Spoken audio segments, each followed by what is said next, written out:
The Sleeping Beauty. Long, long ago, in ancient times, there lived a king and queen. And for the blessing of a child their longing sore had been. At last, a little daughter fair, to their great joy, was given. And to the christening feast they made, they bade the fairies 7. The fairies 7, who loved the land, that they the child might bless. Yet one old fairy they left out, in pure forgetfulness. And at the feast, the dishes fair were of the reddest gold. But when the fairy came, not one for her, so bad and old. Angry was she, because her place and dish had been forgot.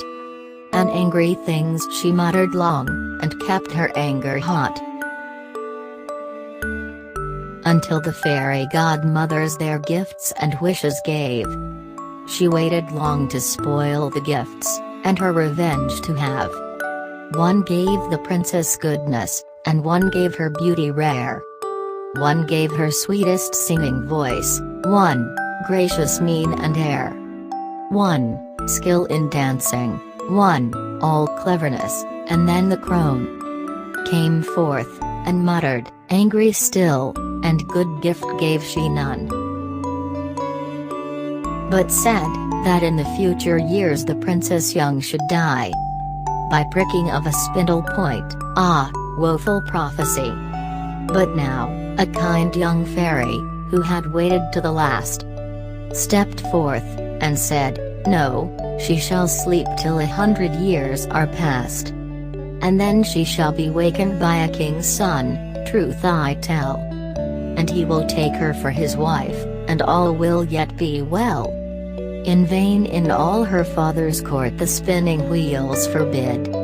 In vain in all the countryside the spindles sharp are hid. For in a lonely turret high, and up a winding stair, there lives an ancient woman who still turns her wheel with care. The princess found her out one day, and tried to learn to spin. Alas! The spindle pricked her hand, the charm had entered in. And down she falls in death-like sleep, they lay her on her bed. And all around her sink to rest, a palace of the dead. 100 years pass, still they sleep, and all around the place a wood of thorns has risen up, no path a man can trace. At last, a king's son, in the hunt, asked how long it had stood. And what old towers were those he saw above the ancient wood. An aged peasant told of an enchanted palace, where a sleeping king and court lay hid, and sleeping princess fair. Through the thick wood, that gave him way, and past the thorns that drew their sharpest points another way, the king's son presses through. He reached the guard, the court, the hall, and there, where'er he stepped, he saw the sentinels, and grooms, and courtiers as they slept.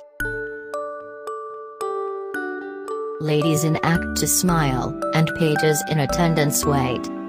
The horses slept within their stalls, the dogs about the gate. The king's son presses on, into an inner chamber fair, and sees, laid on a silken bed, a lovely lady there. So sweet a face, so fair, was never beauty such as this. He stands, he stoops to gaze, he kneels, he wakes her with a kiss. He leads her forth, the magic sleep of all the court is o'er. They wake, they move, they talk, they laugh, just as they did of yore. 100 years ago, the king and queen awake, and tell how all has happed, rejoicing much that all has ended well. They hold the wedding that same day, with mirth and feasting good. The wedding of the prince and sleeping beauty in the wood.